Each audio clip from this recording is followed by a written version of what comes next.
2024 లేదా 25లో డిగ్రీ లేదా బీటెక్ చదివారా? సాఫ్ట్‌వేర్ జాబ్ కోసం ఎదురు చూస్తున్నారా? అయితే కోడ్‌జ్ఞాన్ 100 డేస్ కోర్సులో చేరండి. జాబ్ సాధించండి. Hello madam. Hi Siri. Madam previous వీడియోలో మనం డిస్కషన్ చేసే పాయింట్‌లో అంటే చిన్న చిన్న వయసులోనే ట్రామా, యాంగ్జైటీ, డిప్రెషన్‌కి వెళ్తున్నారు అని అన్నారు. అండ్ అలాగే మీరు కూడా ఒక మాట చెప్పారు. జనరేషన్ గ్యాప్‌లో మా జనరేషన్‌లో అలాంటివి లేవు. మా పెద్దోళ్ళకైనా అండ్ మాకు కూడా అలాంటివి లేవు. కానీ ఇప్పుడు మాత్రం చాలా చిన్న వయసులోనే ఇవి వింటున్నాము అని అన్నారు. అవును. మరి చిన్న పిల్లల్లో ఎస్పెషల్లీ టీనేజర్స్‌లో డిప్రెషన్ అయినా, యాంగ్జైటీ అయినా ఎందుకు డెవలప్ అవుతుందంటారు? అయితే దీనికి ఒక యూనివర్సిటీ వాళ్ళు దే డిడ్ రీసెర్చ్ ఎందుకు అనేది. అయితే వాళ్ళు ఏం చేశారు, ఒక క్లాస్ని 2గా డివైడ్ చేసి ఒక క్లాస్లో అంటే first group A and group B అని చేసి గ్రూప్ ఏ వాళ్ళకి ఒక 45 minutes of free play time ఇచ్చారు. గ్రూప్ బికి 60 minutes of free play time ఇచ్చారు. ఇచ్చినప్పుడు దాని తర్వాత వాళ్ళ హెయిర్ శాంపిల్స్ కలెక్ట్ చేసుకొని వాళ్ళ కార్టిజాల్ లెవెల్స్, స్ట్రెస్ లెవెల్స్ని వాళ్ళు మెజర్ చేశారనమాట. సో 45 minutes ఫ్రీ ప్లే టైంను 60 minutes ఫ్రీ ప్లే టైంని కంపేర్ చేసినప్పుడు 45 minutes ఆడుకున్న ప్లే టైం ఉన్న పిల్లల్లో ఉన్న కార్టిజాల్ లెవెల్స్ చాలా ఎక్కువ ఉన్నాయి కంపేర్ టు 60 minutes ఆడుకున్న. అంటే ఆ 15 నిమిషాల గ్యాప్లోనే ఎంతో డిఫరెన్స్ కనిపించింది వాళ్ళకి cortisol levels of their. So ఈ రోజుల్లో ఏం చేస్తున్నారు, పొద్దున్న లేసిన కానించే పిల్లలకి స్కూల్ నుంచి వచ్చి రాగానే ట్యూషన్ నుంచి వచ్చి రాగానే ఆ యాక్టివిటీ ఈ యాక్టివిటీ, మళ్ళీ ఫుడ్ తిను, హోంవర్క్ చేసావా, నిద్రపోయావా, పొద్దున్నే మా అప్పుడు మేము 5ంటికే లేచి చదివేవాళ్ళము, నువ్వు 5:30కే లెగవాలి, ఇంకొక యాక్టివిటీలో వెళ్ళాలి అని మనం వాళ్ళకి ఫ్రీ ప్లే టైం అనేది లేకుండా, అంటే వాళ్ళకి ఆ బ్రీదింగ్ స్పేస్ అనేది ఇవ్వకుండా కంటిన్యూస్గా వాళ్ళని ఏదో ఒక దాంట్లో ఎంగేజ్ చేయటం వలన స్ట్రెస్ అనేది బాగా పెరిగిపోతుంది. అందుకే ఈ మధ్య చిన్న చిన్న పిల్లల్లోనే మీరు అనే యాంగ్జైటీ, డిప్రెషన్సే కాకుండా డయాబెటీస్ అని, హార్ట్ స్ట్రోక్స్ అని ఇవన్నీ కూడా చూస్తున్నాం. అండ్ అలాగే మేడం మీరు అన్నట్టుగానే ఏవైతే ఈ రీసెర్చ్ ద్వారా మనకు తెలిసిందో దాంతోపాటు అగ్రెషన్ అండ్ అలాగే ఇరిటేషన్ ఇది ఎక్కువ అయిపోయింది. దీన్ని ఎలా హ్యాండిల్ చేయాలి పేరెంటింగ్ పరంగా మనం మాట్లాడుకుంటే? సో ఇమోషనల్ కోషంట్ అనేది ఆర్ ఇమోషనల్ ఇంటెలిజెన్స్ అనేది చాలా ఇంపార్టెంట్. సో ఇమోషనల్ ఇంటెలిజెన్స్ అని అంటే అసలు మన ఇమోషన్స్ ఏంటి, అవి ఎలా ఉంటాయి, ఎందుకు వస్తున్నాయి, దాన్ని ఎలా హ్యాండిల్ చేసుకోవాలి అనేది చాలా చిన్న ఏజ్ నుంచే కనుక మనం రెగ్యులేట్ చేయగలిగితే పిల్లల్లో, రెగ్యులేట్ చేయాలి అని అంటే ఫస్ట్ ఏం చేయాలి, మనం ఒక ఎగ్జాంపుల్ సెట్ చేయాలి. పిల్లలు చెప్తే వినరు కదా, చూసి నేర్చుకుంటారు. ఇప్పుడు చిన్నగున్నప్పుడు పిల్లలకి ఏమని చెప్తారు, బ్యాడ్ వర్డ్స్ యూజ్ చేయొద్దు అని చెప్తారు. కానీ కారులో వెళ్తున్నప్పుడు ఎవరన్నా అడ్డం వస్తే నోట్లో నుంచి ఏమొస్తుంది బయటికి, పిల్లలు అదే వింటారు, అదే నేర్చుకుంటారు. సో మనం we should learn to walk the talk. అంటే మనం ఏం చెప్తున్నాము, ఆ డిసిప్లిన్ మనలో ఉందా, ఆ టైంకి కోపం వస్తే మనం ఎలా ఆపుకున్నాము, మనం ఎలా రీజనింగ్ అవుట్ చేస్తున్నాము అనేది పిల్లలు చూసి దాన్ని బట్టే వాళ్ళు నేర్చుకుంటారు. ఇప్పుడు ఒక రోజు పిల్లలు ఇంటికి వచ్చారు, వచ్చిన తర్వాత చాలా టాంట్రమ్స్, అంటే అనవసరంగా ఏడ్చేయటం, అరిచేయటము, లేకపోతే కోపంగా మాట్లాడడమో చేస్తూ ఉన్నారు. ఆ టైంలో మీరు అంతే అగ్రెషన్ తోటి నువ్వు ఎలా అరుస్తున్నావు అది ఇది అని చెప్పి మనం అనకుండా, అక్కడ మనకి అదంతా ఏంటి అని అంటే ఇవన్నీ కూడా టిప్ ఆఫ్ ద ఐస్బర్గ్. దాని కింద అక్కడికి ఆ పీక్ అగ్రెషన్ ఎందుకు వెళ్ళింది, దాని కింద ఎన్నో రీజన్స్ ఉంటాయి. ఆ రీజన్స్ ఏంటి అనేది మన మూలం తెలుసుకోగలిగితేనే కదా దానికి మనం ఏమైనా హెల్ప్ చేయగలుగుతాము. అందుకని అక్కడ కరెక్షన్ కాదు, వాళ్ళకి కావాల్సింది కనెక్షన్ ఇంపార్టెంట్. సో పిల్లల్ని మనం ఆ లెవెల్లో అర్థం చేసుకోగలిగి, ఓకే లిసనింగ్ అనేది ఎంత ఇంపార్టెంట్ అంటే పేరెంటింగ్లో makes a lot of difference. ఇమీడియట్గా అప్పటికప్పుడు సొల్యూషన్స్ ఇవ్వాల్సిన అవసరం లేదు, అప్పటికప్పుడు కరెక్ట్ చేయాల్సిన అవసరం లేదు. ఎందుకు అనంటే పిల్లలకి నేను చెప్తే వినే మనుషులు ఉన్నారా లేదా అనేది ఒక పెద్ద వ్యాలిడేషన్ అనమాట.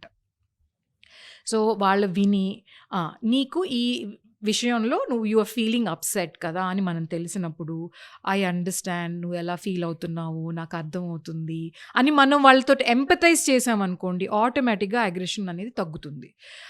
అదే ఇప్పుడు మన పార్ట్నర్ తోటి కానివ్వండి, మన ఇన్లాస్ తోటి కానివ్వండి, మన ఫ్రెండ్స్ తోటి కానివ్వండి, ఇంకొక ఫ్యామిలీ మెంబర్తో కానివ్వండి, మనం ఎలా బిహేవ్ చేస్తున్నాము గివెన్ సినారియోస్లో అవి కూడా చూసి పిల్లలు నేర్చుకుంటూ ఉంటారు.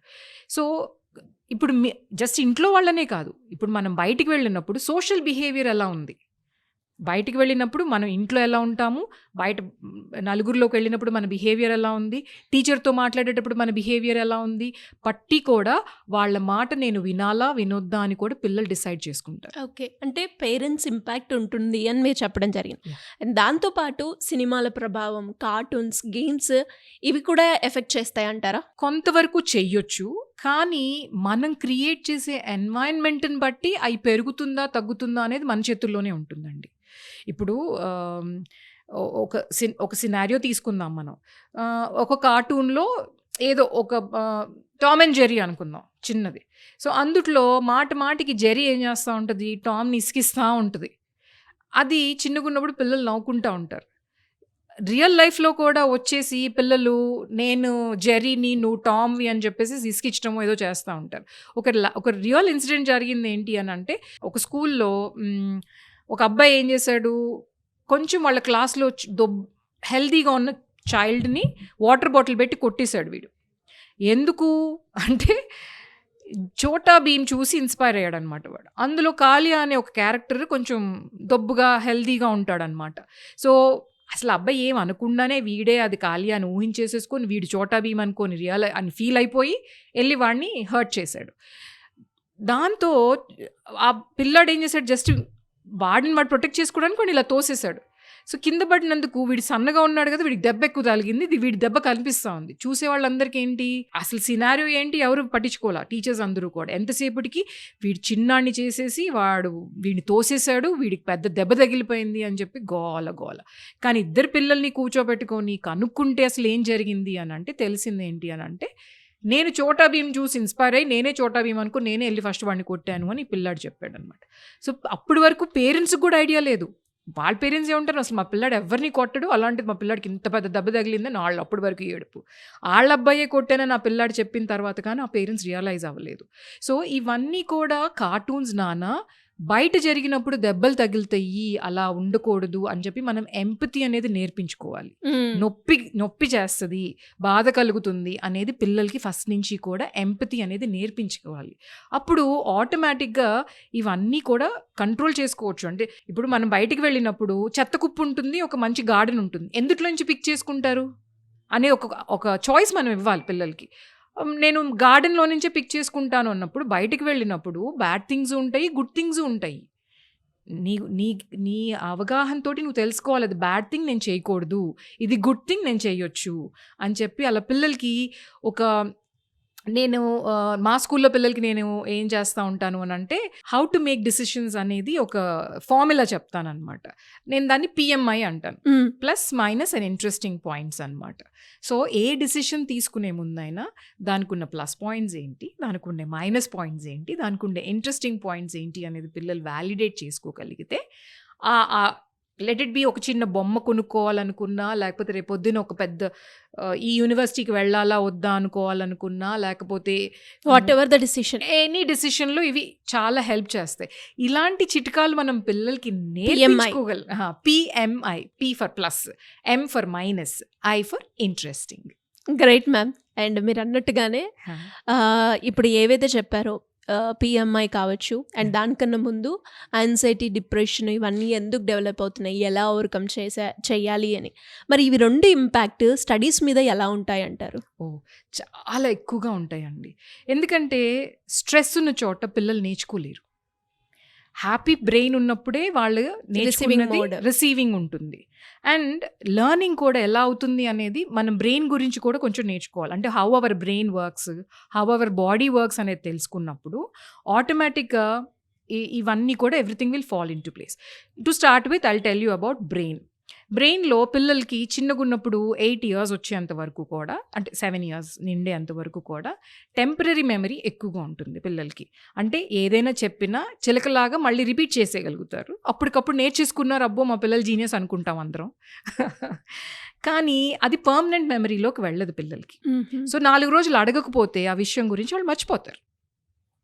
రిపిటీషన్ అంటే ఒక స్కూల్లో ఒకటి ఏదైనా టాపిక్ నేర్చుకున్న తర్వాత మళ్ళీ ఇంటికి వచ్చిన తర్వాత ఒక్కసారి రిపీట్ చేసినప్పుడు, దాని తర్వాత ఒక 3 weeks తర్వాత ఇంకొకసారి రిపీట్ చేసినప్పుడు ఏమవుతుంది అంటే దాని మీదే మళ్ళీ ఇంప్రెషన్ ఫామ్ అయినప్పుడు అది టెంపరరీ మెమరీలోంచి పర్మనెంట్ మెమరీలోకి వెళ్తుంది అనమాట.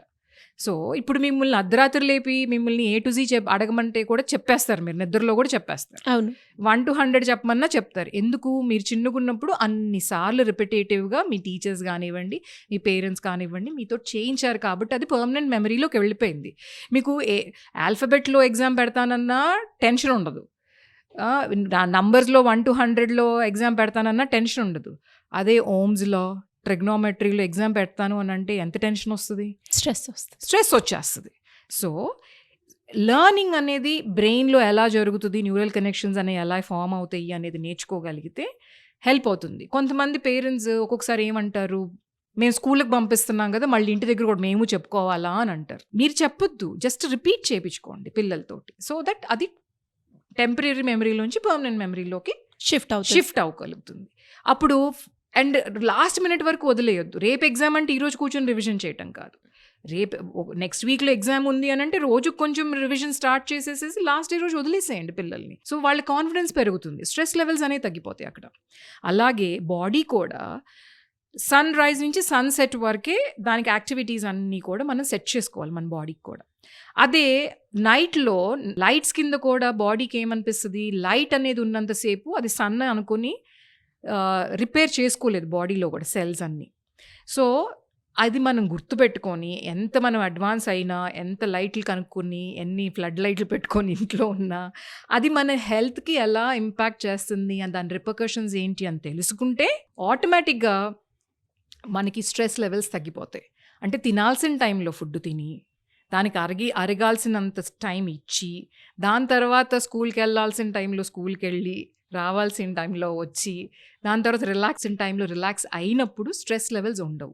ఇవి చేయకుండా పొద్దున్నే 8:30 స్కూల్ అయితే 8ంటికి లేపి పద అని రష్ చేసినా స్ట్రెస్ లెవెల్స్ పెరుగుతాయి.